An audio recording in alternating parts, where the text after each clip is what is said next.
Bien, bonjour à tous. Donc, j'ai le plaisir de présenter aujourd'hui le quatrième cours de la chaire informatique et sciences numériques, qui est cette année dédié aux patients numériques personnalisés. Et nous allons étudier aujourd'hui la dimension temporelle, et notamment comment quantifier une évolution. Donc, comme les fois précédentes, le cours sera suivi de deux interventions, de deux séminaires de 30 minutes chacun. Le premier qui sera présenté par Stéphane Le Hérissi de la Pitié-Salpêtrière et le second par Christian Barillot de l'IRISA Rennes. Alors, les images avec une dimension temporelle deviennent des images en 4 dimensions. Et j'avais présenté à la leçon inaugurale quelques exemples. Par exemple, des images qui sont acquises lors d'examens qui sont différés dans le temps, par exemple de quelques jours, quelques mois ou quelques années. Ou bien des images qui sont constituées de séquences d'images volumiques qui sont acquises lors d'un examen, mais avec une résolution temporelle très fine, par exemple quelques dizaines de millisecondes entre les images successives. Alors pourquoi s'intéresse-t-on à des images avec une dimension temporelle en plus des dimensions spatiales ? Eh bien, pour diverses raisons. La première, c'est pour étudier l'évolution d'un organe entre deux examens distants dans le temps, et en particulier pour étudier l'évolution d'une pathologie. Donc, pour détecter une évolution anormale, pour quantifier la progression d'une anomalie, et puis pour éventuellement mesurer de façon objective l'efficacité d'une thérapie. Donc ça, c'était le premier exemple que j'avais montré. Le deuxième exemple, eh bien, c'est pour analyser des structures dynamiques. Par exemple, les images que je présentais, c'était des images du cœur, donc pour analyser le mouvement du cœur, mais on pourrait également analyser le mouvement des poumons, de muscles, d'articulations, en fait de toute structure qui est en mouvement lors de l'examen. Et puis, il y a une troisième catégorie d'analyse qui peut être menée pour étudier le métabolisme, notamment lorsque l'on injecte dans le patient un produit de contraste dont on peut observer l'évolution dans le corps humain pendant une certaine période de temps. Alors dans ce cours, je vais me concentrer sur le premier point et je vais essentiellement montrer des exemples de comment on peut quantifier des informations dans ces images 4D pour suivre l'évolution d'une pathologie. Ce qui concerne l'analyse de structures dynamiques et donc l'analyse du mouvement dans des séquences temporelles sera abordé lors du cours numéro 7 qui est intitulé « Le cœur numérique ». Et puis le métabolisme sera abordé par des exposés pendant le colloque du 24 juin. Alors donc je vais me concentrer sur le premier point et ce premier point, j'ai choisi de parler de l'utilisation d'images médicales dans le cadre de la maladie d'Alzheimer, parce que la maladie d'Alzheimer, on va le voir, c'est un enjeu de santé publique qui illustre bien la problématique du suivi temporel en neuroimagerie, et notamment pour ce qu'on appelle les études longitudinales, c'est-à-dire l'acquisition d'images espacées dans le temps pour suivre sur des patients ou des contrôles l'évolution du cerveau. D'autres exemples seront évoqués à l'occasion de ce cours, puis dans les séminaires qui vont suivre et dans le colloque du 24 juin. Alors, la maladie d'Alzheimer, c'est une maladie neurodégénérative et sa prévalence dans les pays développés est inquiétante, puisqu'elle évolue, cette prévalence, de manière apparemment exponentielle avec l'âge, et comme l'espérance de vie ne cesse d'augmenter dans les pays développés, eh bien on arrive actuellement à une prévalence au-delà de 80 ans qui dépasse 20%. Donc c'est un enjeu de santé publique. On estime actuellement qu'en France, il y aurait 860 000 patients diagnostiqués avec la maladie d'Alzheimer et les projections en l'absence de traitement efficace sont à un nombre de patients en 2020 de l'ordre de 2 millions en France. Et en fait, si on regarde au niveau mondial, eh bien, on a une épidémie émergente avec une estimation autour de 27 millions de patients en 2006 et des projections en 2050, en l'absence de traitement efficace, à 106 millions, ce qui représenterait une personne pour 85. Alors, comme toujours, lorsqu'il y a donc ce genre de chiffres, on voit que simplement des outils, des médicaments qui permettraient de retarder le déclenchement de la maladie, par exemple d'un an, eh bien, auraient un impact très important puisque les calculs montrent qu'on pourrait réduire, par exemple, de 12 millions le nombre de patients. Donc il y a énormément, bien sûr, de recherches qui sont menées, aussi bien pour le diagnostic précoce de la maladie que pour chercher un médicament efficace.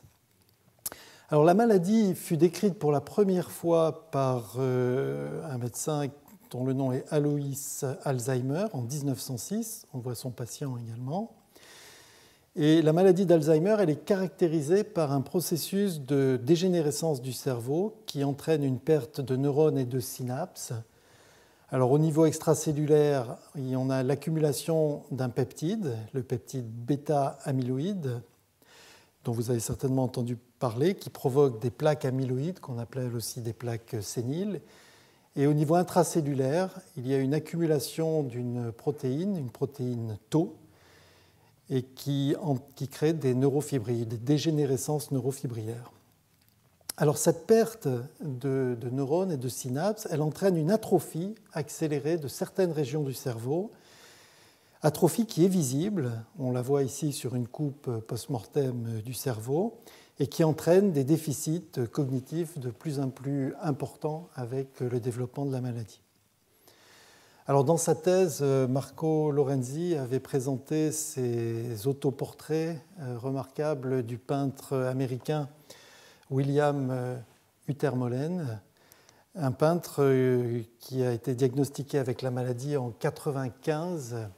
Et on voit l'évolution de ces peintures au fur et à mesure de l'évolution de la maladie.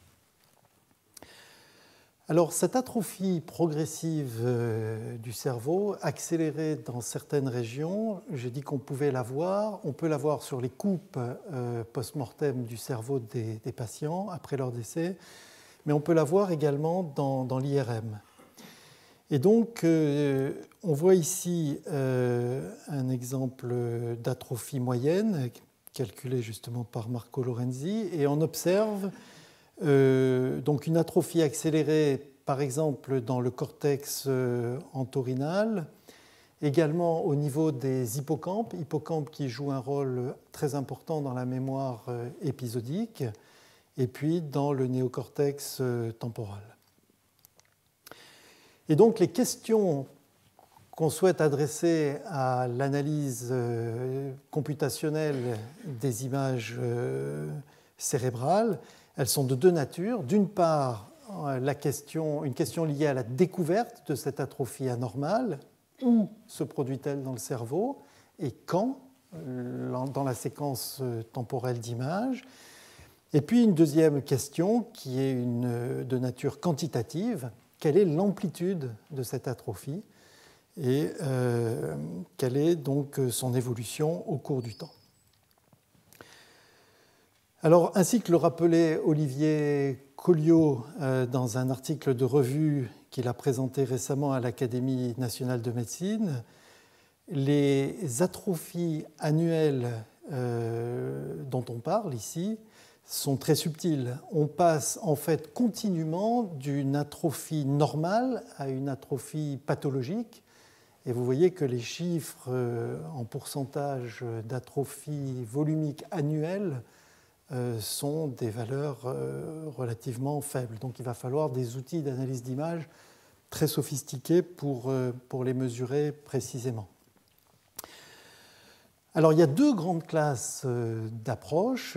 Des approches qui sont fondées sur la segmentation des images à différents instants. Donc je peux vous parler de segmentation puisqu'on a vu la segmentation pendant un cours entier à l'occasion du deuxième cours, ou bien des approches qui sont basées sur le recalage des images à différents instants et l'analyse de la transformation qui déforme une image sur la suivante entre deux instants successifs. Alors pour tester ces différentes approches, les chercheurs ont à la disposition des bases de données qui sont rendues disponibles sur la toile, notamment une grande base de données aux États-Unis qui s'appelle ADNI pour Alzheimer's Disease National Initiative. National ici veut dire américain, mais finalement c'est pour le monde entier. Et puis des bases de données, par exemple en France, CATI et OASIS, dont Jean-François Mangin nous a parlé lors du séminaire qui faisait suite au deuxième cours. Alors, les approches par segmentation, je vais juste les illustrer brièvement avec quelques exemples, et puis ensuite je vais me concentrer sur les approches par recalage. Alors par segmentation, par exemple, on peut mesurer à 1 an d'intervalle le volume de certaines structures cérébrales, par exemple l'hippocampe, ici avec un logiciel développé à la Pitié-Salpêtrière à la suite de la thèse de Marie Chupin. Et puis on fait la différence des volumes correspondant aux deux segmentations divisé par le premier volume, et on a une mesure d'atrophie relative.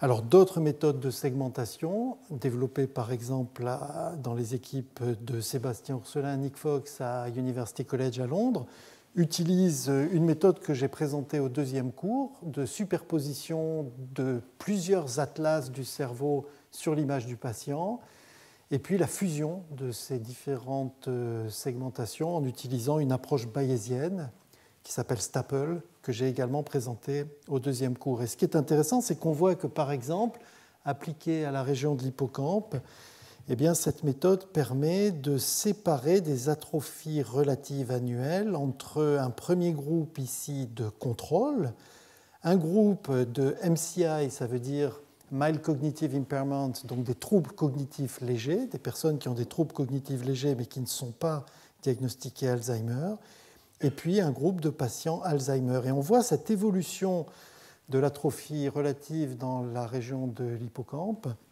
qui évolue entre quelques pourcents et 5% par exemple en moyenne. Et on a bien cette évolution continue. Alors une autre méthode qui est une méthode de segmentation, mais qui utilise aussi du recalage, c'est une méthode qui s'appelle BSI en anglais pour Boundary Shift Integral. C'est l'intégrale du déplacement de la frontière. C'est une méthode qui a été proposée pour la première fois dans l'équipe de Nick Fox en 1997, mais qui a été raffinée progressivement, et on a par exemple ici une publication récente en 2012. Et l'idée, c'est, dans cette méthode, c'est qu'on mesure... Alors, il faut faire une segmentation binaire de la structure à analyser. Ici, par exemple, c'est l'ensemble du parenchyme cérébral. Et puis, on mesure un flux de matière à travers la frontière de ces deux segmentations grâce au calcul très astucieux d'une intégrale volumique. Alors, je ne rentre pas dans les détails, mais cette méthode donne de bons résultats. Elle est relativement sensible, mais elle demande une segmentation binaire pour l'instant des structures à analyser. Et elle est sensible à la normalisation des intensités entre les deux images, au recalage rigide qui doit être très précis également entre les deux instants, et puis aux effets de volume partiel. Alors ces méthodes par segmentation, qui sont actuellement utilisées dans beaucoup d'endroits dans le monde, supposent connues les régions à analyser. Donc on va segmenter telle et telle structure et on va faire une mesure d'atrophie relative. Une alternative que je vais présenter maintenant consiste à s'affranchir de cette segmentation a priori des régions que l'on souhaite analyser et de calculer une mesure d'atrophie apparente en chaque voxel, avec la possibilité ensuite de calculer une atrophie relatives dans n'importe quelle région du cerveau, voire même de détecter quelles sont les régions les plus pertinentes pour caractériser, par exemple, tel ou tel effet. Alors, ces approches s'appellent en anglais Deformation-Based Morphometry. Il s'agit de morphométrie par analyse de déformation. Et donc, on cherche à exploiter la déformation apparente entre deux images successives. Alors, j'avais montré au premier cours comment on peut, en optimisant un critère qui contient deux termes, un terme qui cherche à optimiser la ressemblance entre l'image déformée et l'image cible, et puis un deuxième terme qui préserve la régularité de la transformation trouvée, eh bien, comment on pouvait effectivement déformer une image vers une deuxième image. Et on va voir que cette déformation va permettre de faire ressortir une expansion apparente, par exemple au niveau du liquide céphalorachidien, et une contraction apparente, par exemple au niveau de l'hippocampe. Alors là, j'ai une petite animation qui montre les deux images une fois qu'elles sont superposées. Et là, on voit très bien visuellement cette expansion et cette contraction apparente. Alors, cette approche avait déjà été utilisée, et je vous avais montré un exemple, dans le cadre du suivi de patients avec des lésions de sclérose en plaques. À l'époque, avec des algorithmes de mise en correspondance d'images qui étaient assez simples, l'algorithme des démons que j'avais présenté lors du premier cours. Et j'avais montré comment, avec cet algorithme, on peut, donc là c'était dans le cadre d'une collaboration avec l'équipe de Ron Kikinis à Boston, comment on peut passer donc d'une séquence temporelle d'images contenant 24 acquisitions sur 18 mois, et avant recalage, puis après recalage et rigide et correction de l'intensité, comment on pouvait maintenant, avec cette nouvelle séquence d'images 4D recalées, eh bien, appliquer donc un algorithme de recherche de déformation apparente, de déformation résiduelle apparente, et ainsi faire ressortir entre deux instants successifs, le temps i à gauche et le temps i plus 1 à droite, eh bien, des déformations qui, ici appliquées à une grille virtuelle, font bien ressortir les régions dans lesquelles on a soit une expansion apparente, soit au contraire une rémission apparente de certaines lésions.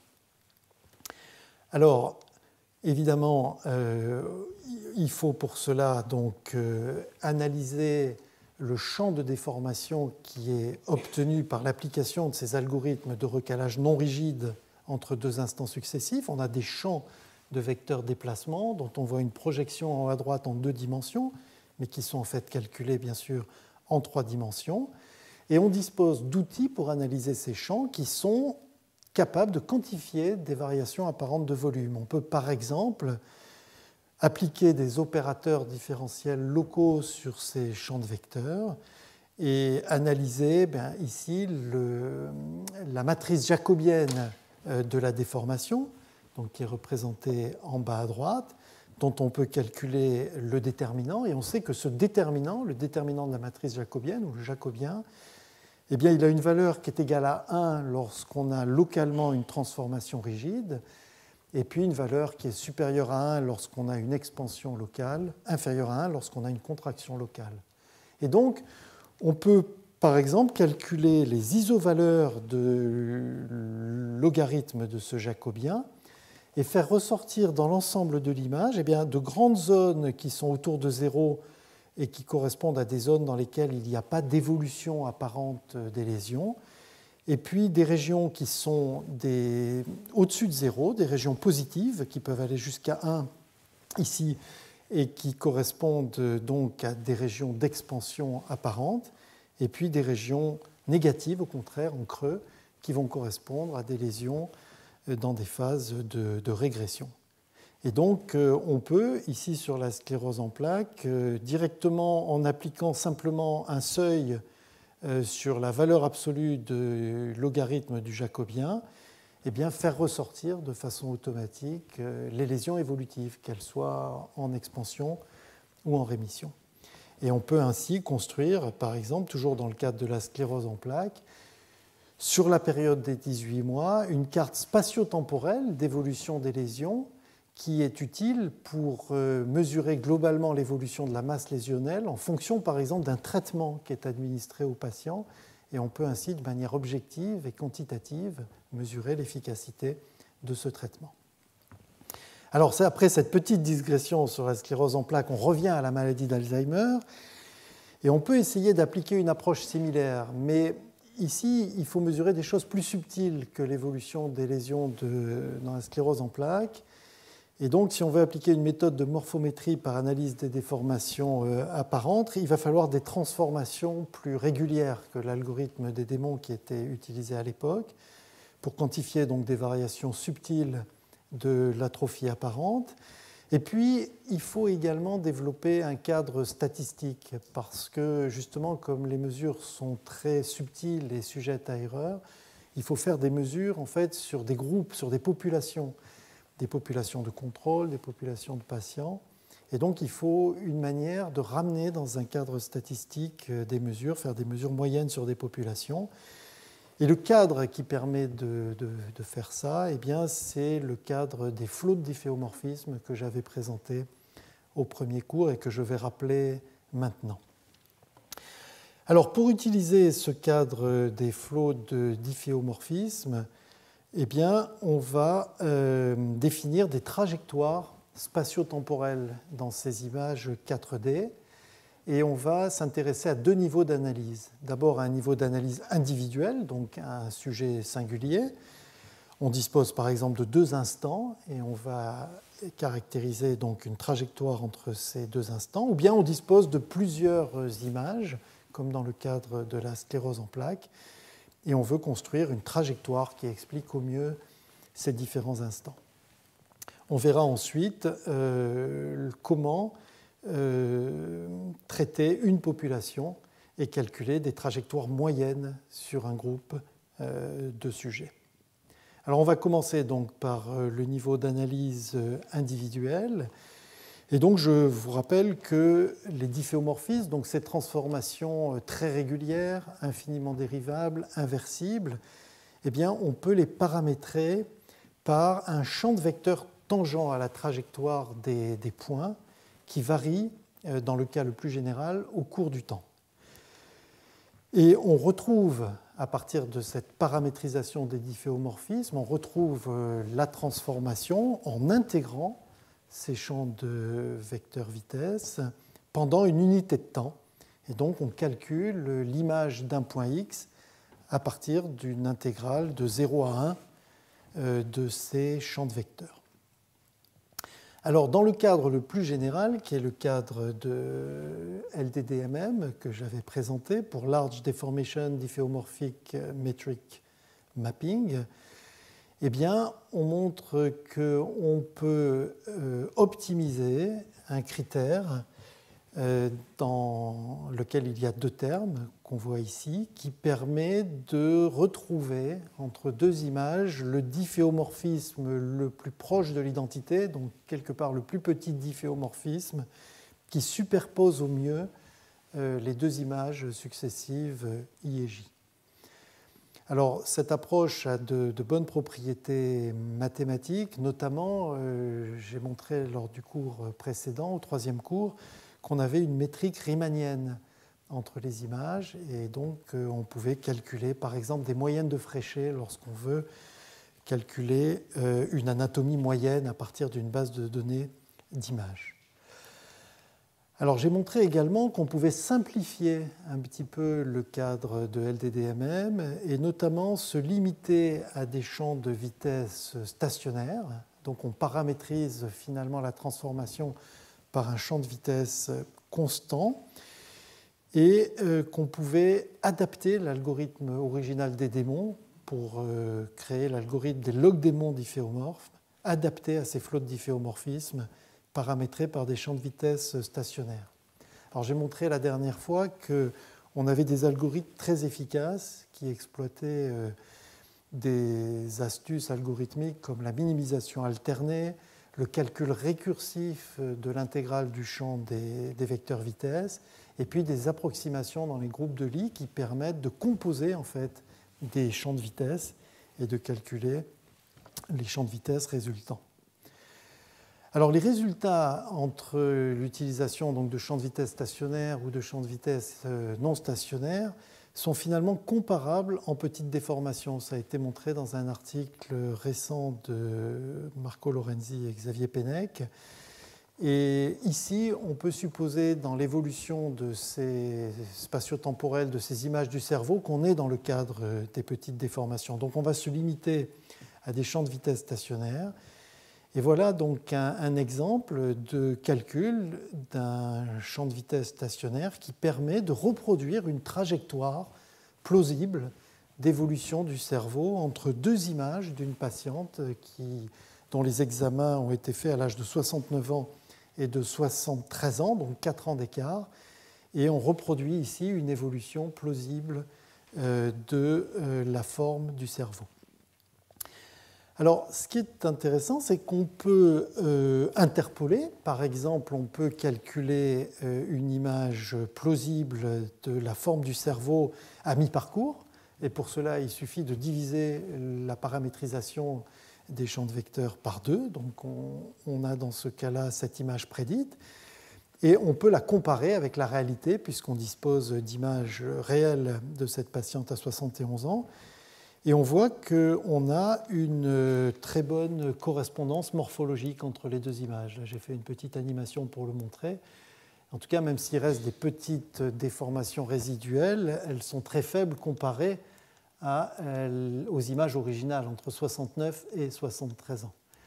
Donc on voit que cette transformation, elle a quelque chose quand même d'assez proche probablement de la réalité.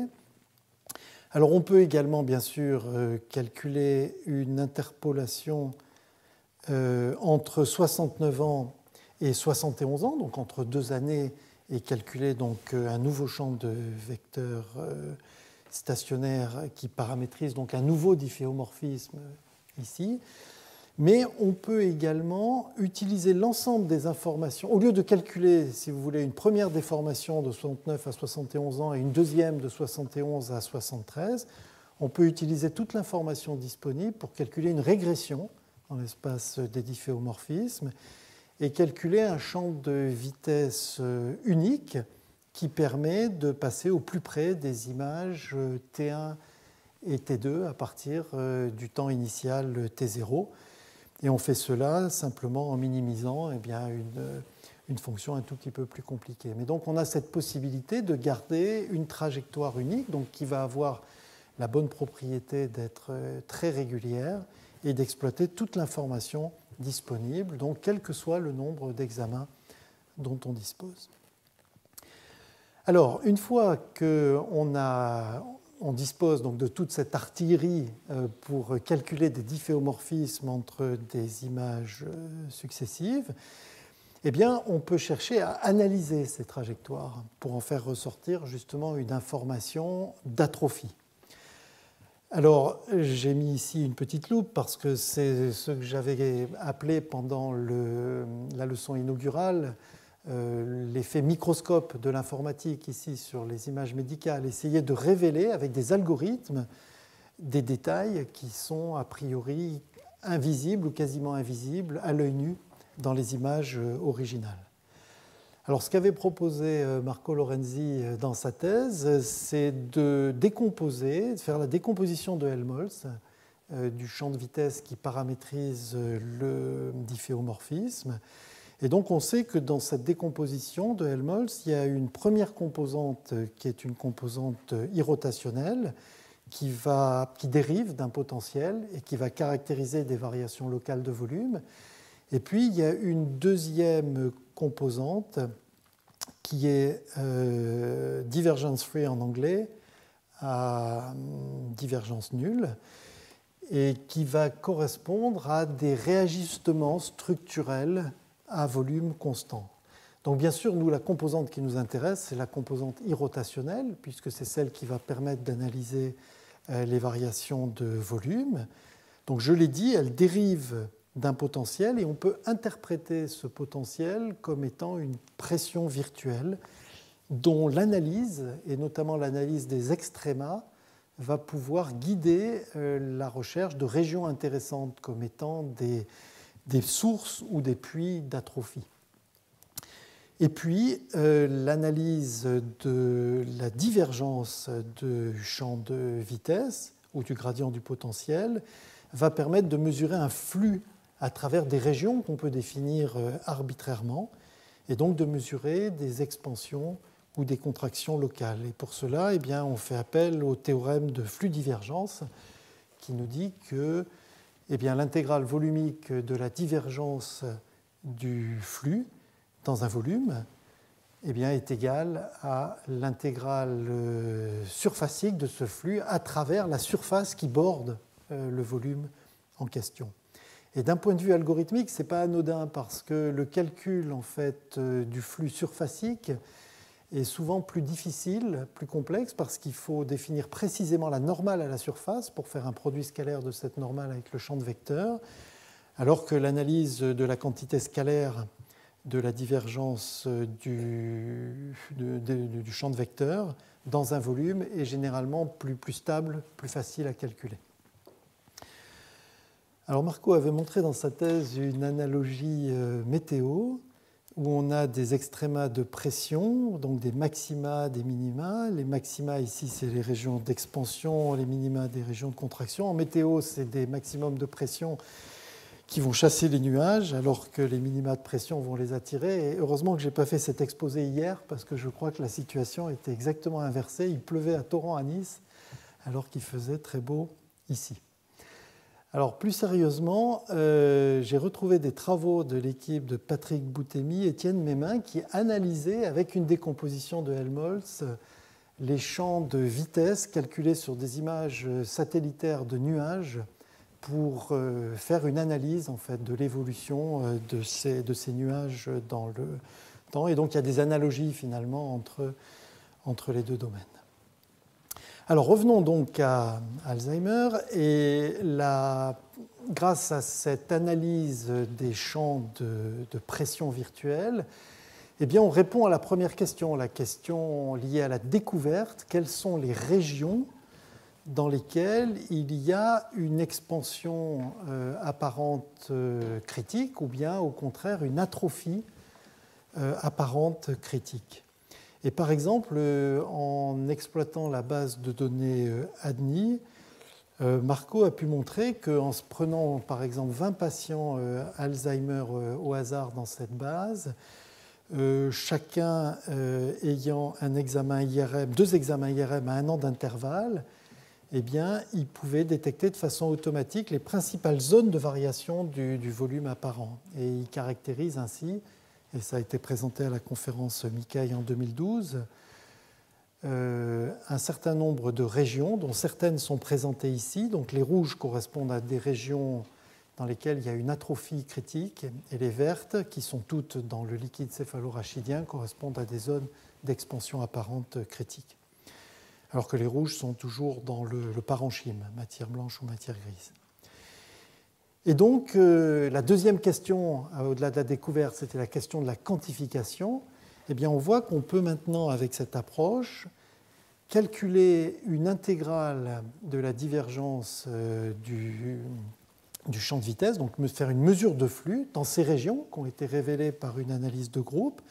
Et donc maintenant, c'est sur une base de données plus large de 200 contrôles, de 150 patients avec des troubles cognitifs légers, de 142 malades diagnostiqués Alzheimer. Et on voit qu'on peut faire donc des mesures précises de l'atrophie apparente dans chacune des 15 régions qui ont été révélées.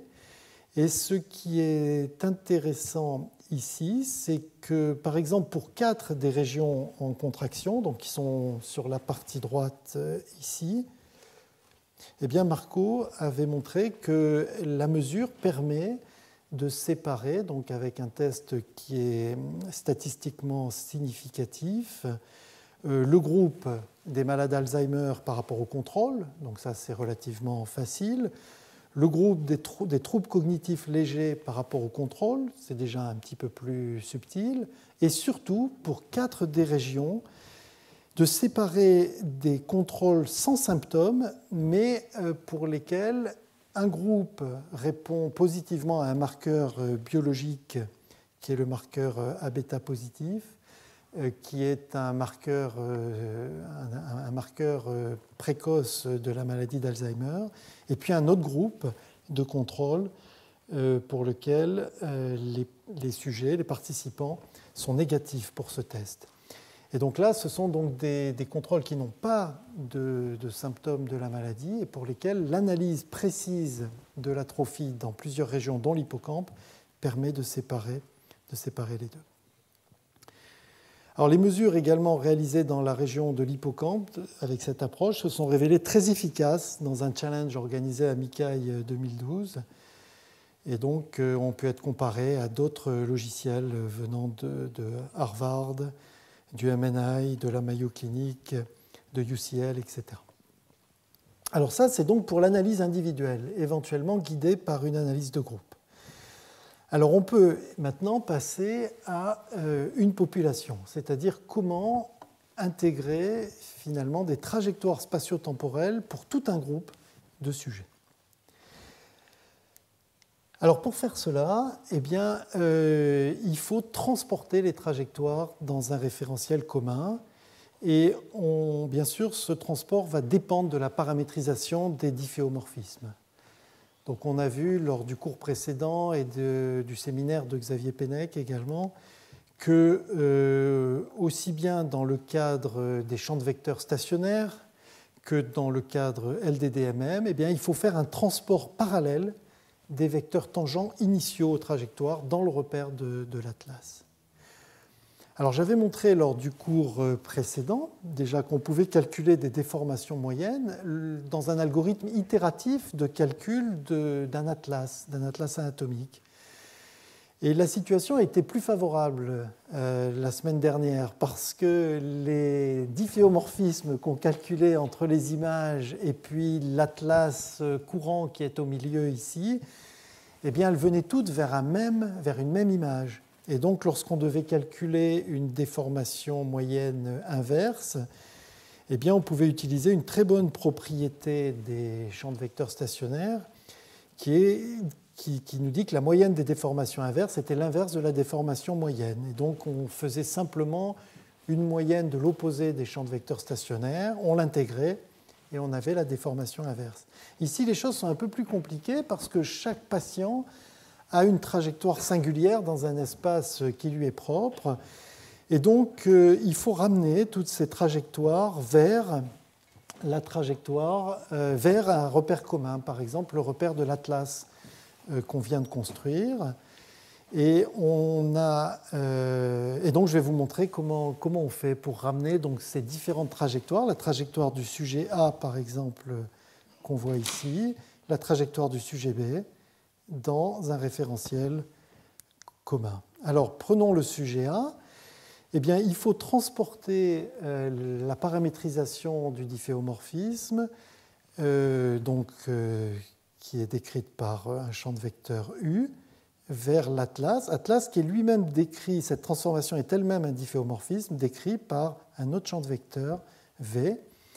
Et donc, il y a un algorithme qui a été proposé par Marco Lorenzi et Xavier Pennec, l'algorithme de l'échelle de Perroquet, et qui est inspiré d'un algorithme qui vient de la physique théorique, qui est l'algorithme de l'échelle de Shield en théorie de la gravitation. Et l'idée, donc vraiment de façon très schématique, c'est de transporter le champ de vecteurs U le long des géodésiques qui sont paramétrés par le champ de vecteurs V. Et cela se fait par des itérations avec des tout petits déplacements, idéalement infinitésimaux le long de la géodésique, et en approximant ces compositions de champs de vecteurs stationnaires avec la fameuse approximation BCH que j'ai présentée la semaine dernière et qui permet de retrouver, par exemple, le champ de vecteurs stationnaire de cette transformation, qui est la composition de 3 transformations qui sont les intégrations à chaque itération de ces champs de vecteurs stationnaires. Alors, cette parenthèse un petit peu technique étant fermée, voilà ce qu'on peut faire. On peut prendre 70 trajectoires singulières de l'atrophie du cerveau de patients Alzheimer, de la base de données ADNI, qui ont été calculées à partir de 2 mesures effectuées à 1 an d'intervalle. Et on peut donc non seulement calculer une trajectoire de déformation moyenne, mais on peut l'exagérer en la prolongeant dans le futur de 4 années et dans le passé de 5 années. Et donc avoir une évolution plausible de cette trajectoire sur une durée de 10 ans. Et donc on voit ici cette trajectoire moyenne. Alors, avec ce genre d'outils, on peut maintenant comparer des populations. On peut comparer les trajectoires de 2 groupes de sujets, de participants. Et c'est ce qui a été fait. Ici, à gauche, 57 participants pour lesquels le marqueur biologique dont je parlais tout à l'heure est négatif, et 41 participants à droite pour lesquels le marqueur biologique est positif. Donc, ils n'ont pas le symptôme de la maladie, mais il y a une forte présomption que celle-ci soit présente. Et on révèle ainsi, en exagérant, ici aussi on a exagéré la trajectoire moyenne sur chacun des groupes, eh bien, on arrive à révéler visuellement des différences au niveau de l'atrophie apparente et de l'expansion apparente de certaines régions, qui peut être quantifiée avec justement une mesure du logarithme jacobien de la transformation. Et on peut donc montrer qu'on révèle ainsi de cette manière, de façon quantitative, des différences qui sont statistiquement significatives entre les 2 groupes de participants. Alors, est-ce qu'on peut aller plus loin ? Et là, on rentre vraiment dans de la recherche vraiment en train de se faire. Par exemple, séparer l'atrophie du cerveau qui est liée au vieillissement normal de l'atrophie supplémentaire qui est due à la maladie. Et une manière de faire cela, c'est de décomposer, de calculer un modèle de trajectoire du vieillissement naturel avec une cohorte de contrôle. Par exemple, les participants précédents pour lesquels le test, le marqueur biologique était négatif. Et puis, il faut calculer une anatomie moyenne. Donc, on calcule un atlas à partir de cette cohorte de contrôle en prenant le temps initial de chacune des paires d'images. Alors, lorsqu'on a une nouvelle image à analyser, on va calculer une trajectoire entre l'atlas au temps initial et cette image. Et on va projeter la trajectoire calculée sur le modèle. Ça va nous donner 2 composantes. Une composante principale qui va nous donner un âge morphologique, on va voir dans un instant, et une composante additionnelle qui est liée à la variation anatomique de chaque patient et puis à éventuellement la pathologie spécifique du patient. Alors, ça c'est illustré par quelques animations. On voit ici donc pour un sujet le recalage entre l'atlas et le sujet qui donne une trajectoire. Ici, la trajectoire de l'atlas pour le vieillissement naturel, donc une trajectoire moyenne qui a été calculée sur la cohorte des normaux. Et puis la projection du sujet, donc au plus proche, quel est le point de la trajectoire du vieillissement normal qui est le plus proche de l'anatomie observée chez ce sujet, qui va nous donner donc l'âge morphologique du sujet, et ici donc la déformation additionnelle. Et donc on peut de cette manière reconstruire une trajectoire qui, au lieu d'aller directement de l'atlas au sujet, évolue d'abord selon un vieillissement normal, moyen, pour s'approcher au plus près de la morphologie observée chez ce sujet, et puis ensuite ajoute cette composante de déformation additionnelle pour réellement interpoler l'image du sujet.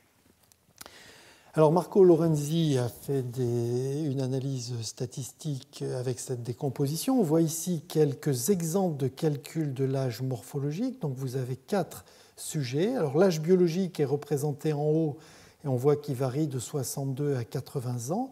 Mais on voit par exemple sur cette dernière image une atrophie très importante du cerveau qui est caractérisée par cette hypertrophie des ventricules cérébraux.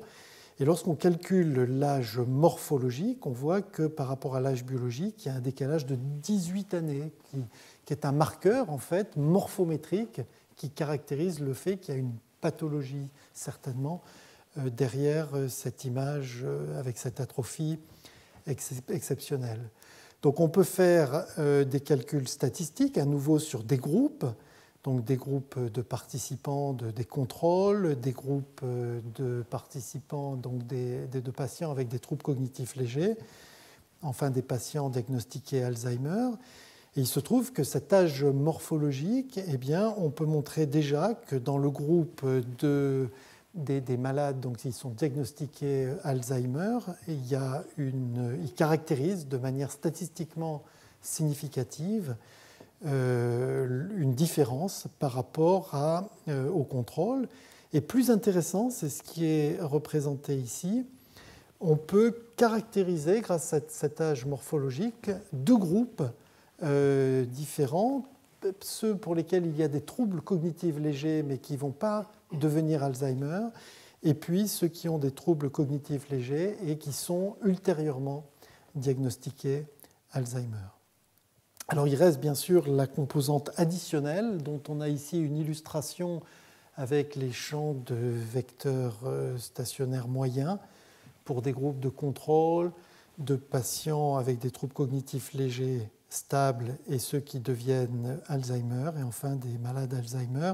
Et on voit qualitativement une évolution de l'importance de ces déformations apparentes au cours du temps avec cette composante additionnelle et qui peut être quantifiée et qui, on l'espère, permettra de contribuer au développement de tests de marqueurs en fait, biologiques, de marqueurs par l'image de cette atrophie mesurée donc au cours du temps en augmentant, si possible, la puissance statistique des tests et donc permettant ainsi d'avoir recours à des études dans lesquelles il y a moins de participants pour tester, par exemple, l'efficacité d'un médicament. Alors voilà qui conclut donc la partie morphométrie par analyse de déformation. J'ai montré quelques exemples d'algorithmes d'analyse longitudinale pour la construction de marqueurs morphométriques d'évolution de la maladie. Il y a beaucoup d'autres travaux dans le monde, dont certains seront présentés dans les séminaires, le colloque de clôture.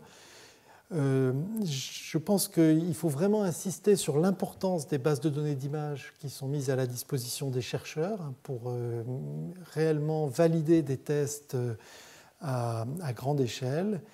Et puis l'importance également de ces challenges dans lesquels sont comparés des algorithmes sur les mêmes bases de données pour vraiment mesurer leur performance. Alors, parmi les défis futurs, eh bien, il y a l'idée d'essayer de passer de modèles purement géométriques à des modèles statistiques, à des modèles biophysiques de mesure de l'atrophie, ce qui permettrait notamment, par la simulation, de compléter des bases de données d'images réelles qui sont très coûteuses à constituer. Et on pourrait ainsi construire des bases de données d'images synthétiques avec leur vérité terrain et tester ainsi de façon plus facile des algorithmes et puis entraîner des algorithmes d'apprentissage automatique. Alors il y a des travaux très très récents qui sont soumis à une conférence pour laquelle j'espère on aura les résultats ce soir.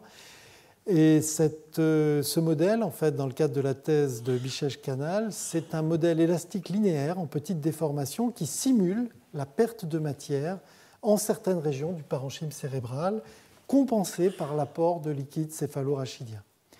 Et donc, on peut développer des systèmes d'équations en élasticité linéaire, dans lesquels, par exemple, pour le parenchyme, on peut prescrire une atrophie, c'est la variable A. En chaque point du parenchyme, on peut prescrire une atrophie différente. Et puis, le liquide céphalorachidien, il va évoluer selon des lois pour lesquelles il viendra simplement compenser la matière qui est perdue. Et donc, on peut ainsi simuler des champs de déplacement et des pressions virtuelles grâce à un tel modèle. Alors, je vous montre juste quelques exemples. Ici, on prescrit une atrophie diffuse dans la matière blanche, plus importante dans la matière grise, et puis très importante dans les hippocampes. C'est les régions qui sont marquées en rouge.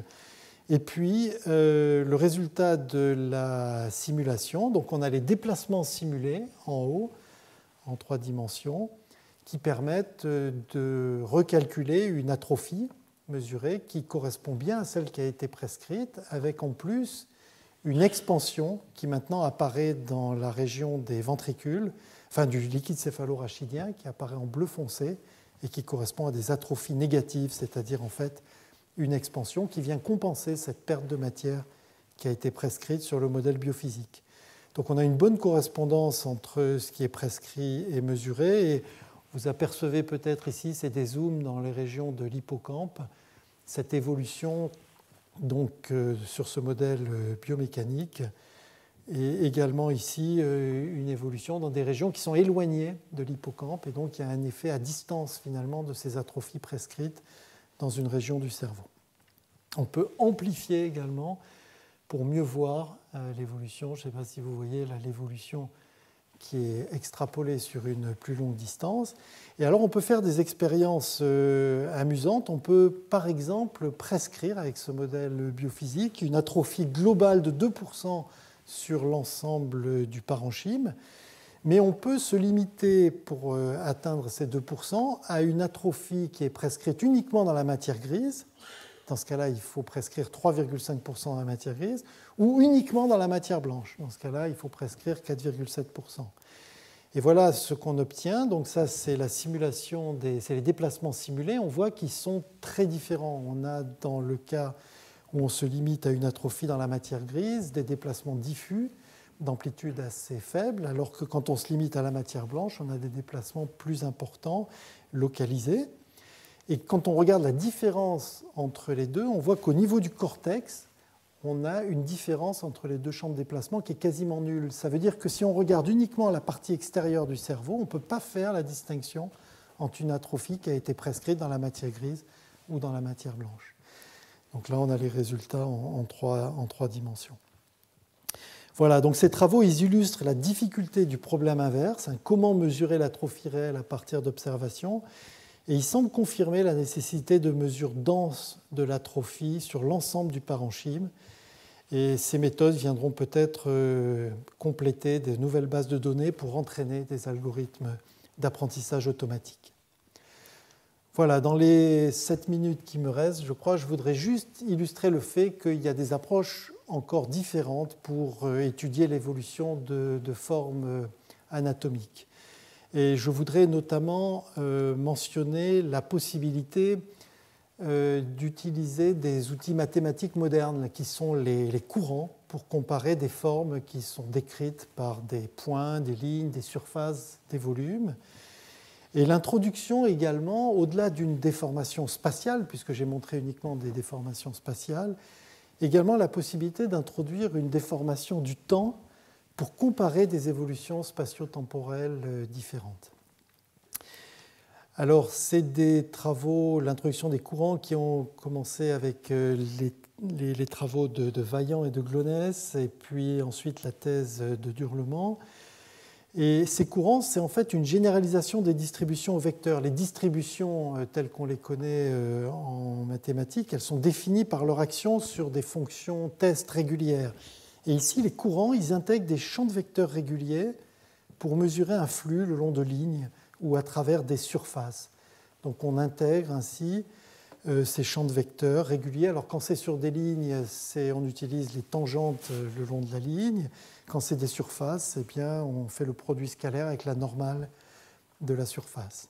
Alors ça permet d'induire des distances entre lignes et surfaces avec une propriété absolument remarquable, c'est que ces mesures de distance ne demandent pas une correspondance point à point entre les lignes ou entre les surfaces, mais uniquement des correspondances globales.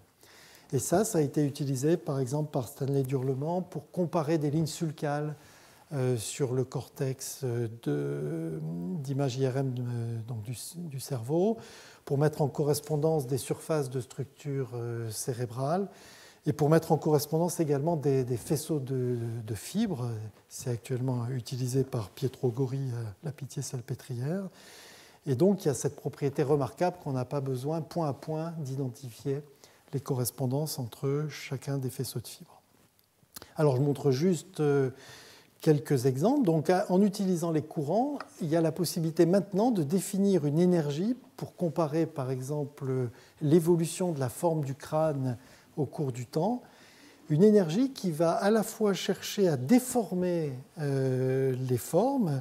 Alors, on a une fonction phi qui vient déformer une forme, mais on vient également déformer, une fois qu'une fonction psi, le temps, pour l'accélérer ou le ralentir en fonction des besoins. Et donc on peut optimiser à la fois un difféomorphisme dans l'espace temporel et un difféomorphisme dans l'espace spatial pour mettre en correspondance ces formes au cours du temps et reconstruire à nouveau une trajectoire spatio-temporelle qui passe au plus près des données dont on dispose. Alors les applications, eh bien, par exemple, l'évolution de l'endocrâne avec l'âge entre deux populations de singes, des singes chimpanzés et des bonobos, et qui fait ressortir, on le voit sur la courbe mauve ici, un développement retardé de l'endocrâne chez les bonobos par rapport aux chimpanzés.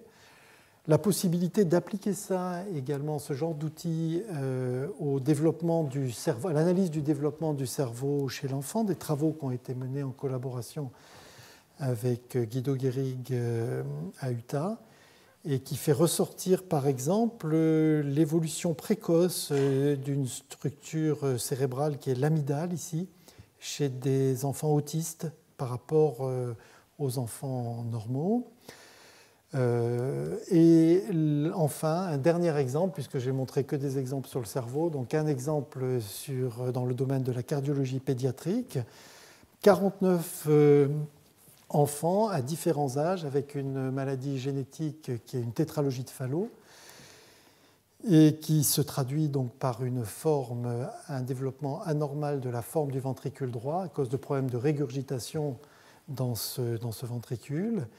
Et donc on construit, avec les outils que j'ai présentés au cours précédent et en utilisant les courants mathématiques pour mettre en correspondance les formes, un atlas moyen à partir de ces 49 enfants, et on calcule les déformations entre l'atlas et chacun des 49 enfants.